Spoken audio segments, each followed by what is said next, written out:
Assalamualaikum warahmatullahi wabarakatuh. Hai, apa kabar anak soleh dan solehahnya Umi hari ini? Semoga kita semua selalu diberi kesehatan ya anak-anak. Pada pertemuan kali ini, kita akan belajar muatan bahasa Indonesia, buku 4H dengan tema daerah tempat tinggalku.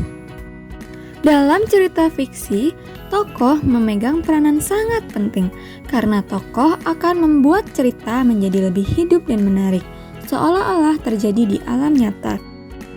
Secara umum, tokoh dibedakan menjadi dua, yaitu tokoh utama dan tokoh tambahan atau tokoh pembantu. Ada yang masih ingat apa itu tokoh utama dan tokoh tambahan? Iya, tokoh utama adalah tokoh yang amat sangat potensial untuk menggerakkan alur cerita atau tokoh yang berperan penting dalam sebuah cerita. Sedangkan tokoh tambahan adalah tokoh yang hadir sebagai pendukung dari tokoh utama. Menjawab pertanyaan berdasarkan isi cerita fiksi. Perhatikan dongeng berikut. Ada sebuah kerajaan yang damai dan makmur bernama Kerajaan Jenggala. Kerajaan itu dipimpin oleh raja yang bijaksana. Ia memiliki permaisuri yang baik hati dan seorang selir. Selir selalu merasa iri pada permaisuri. Suatu hari, ia berpura-pura sakit dan berkata kepada raja, "Pusing sekali rasanya kepalaku ini. Badanku juga terasa panas. Ini pasti karena permaisuri telah meracuniku." Raja sangat marah kepada permaisuri. Ia kemudian memberikan perintah kepada patih kerajaan untuk membunuh permaisuri. Padahal saat itu permaisuri sedang mengandung. Patih kerajaan tidak tega jika harus membunuh permaisuri. Dia meninggalkan permaisuri di hutan dan berharap agar permaisuri dapat bertahan hidup sendirian. Waktu telah berlalu. Kini, permaisuri telah memiliki seorang anak laki-laki yang tampan dan cerdas. Anak itu bernama Cindelaras. Mereka berdua pun hidup dengan bahagia. Suatu hari, Cindelaras melihat seekor burung Raja Wali menjatuhkan sebutir telur. Ia pun mengambil telur tersebut dan membawanya pulang. Ia sangat senang saat telur tersebut menetas. Ternyata itu adalah telur ayam jago yang gagah dan tangguh. "Ibu, siapakah ayah kandungku?" tanya Cindelaras kepada ibunya suatu hari. Ibunya pun bercerita bahwa ayahnya adalah Raja Jenggala. Ia sendiri sebenarnya adalah permaisuri yang telah difitnah oleh selir, sehingga diusir dari kerajaan. Kerajaan Jenggala sedang mengadakan perlombaan sabung ayam. Ini adalah kesempatan bagi Cindelaras untuk bertemu ayahnya. Ia pun ikut serta dalam perlombaan. Raja menerima kabar tentang kehebatan ayam jago milik Cindelaras. Cindelaras pun diundang ke kerajaan. Raja ingin mengadu ayam jago miliknya dengan ayam jago Cindelaras.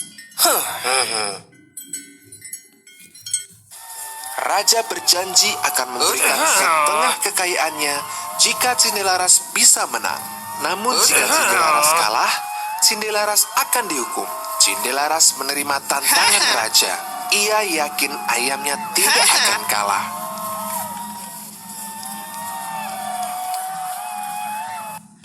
Benar saja, ayam jago Cindelaras menang. Lalu keajaiban terjadi. Ayam jago Cindelaras bisa berbicara. Cindelaras adalah anak dari Raja Jenggala, teriak ayam jago.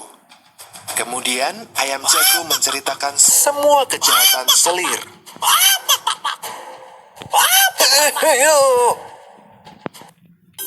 Raja yang menyesal akhirnya menjemput permaisuri dan memintanya tinggal kembali di kerajaan.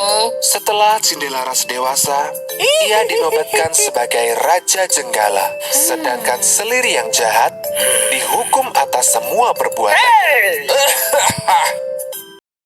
Siapakah tokoh utama dan tokoh tambahan di dalam cerita fiksi tersebut? Tokoh utama Cinderalas, tokoh tambahan Raja, Permaisuri, Selir, Patih, dan Ayam Jago. Siapakah tokoh protagonis dan antagonis di dalam cerita tersebut? Tokoh protagonis Cinderalas, Raja, Permaisuri, Ayam Jago, dan Patih. Sedangkan tokoh antagonisnya adalah Selir. Bagaimana karakter atau penokohan setiap tokoh? Cinderalas memiliki sifat sabar, cerdas, pantang menyerah, dan pemberani. Raja bijaksana, mudah percaya terhadap orang lain. Permaisuri sabar, mudah memaafkan, dan cerdas. Selir suka memfitnah, mudah iri, dan licik. Patih memiliki karakter yang bersifat patuh, baik hati. Ayam Jago, pemberani, dan jujur. Di manakah latar cerita? Latar yang terdapat di dalam cerita Cinderalas berada di hutan dan kerajaan. Sebutkan inti cerita dan amanat yang terkandung di dalam cerita tersebut. Di cerita tersebut adalah kesabaran Cinderalas beserta ibunya sehingga mendapatkan keadilan dari segala fitnah yang menimpanya. Amanatnya yaitu setiap perbuatan jahat pasti akan ketahuan dan memperoleh balasan yang setimpal. Cukup sekian materi pelajaran yang dapat Umi sampaikan. Umi akhiri. Wassalamualaikum warahmatullahi wabarakatuh.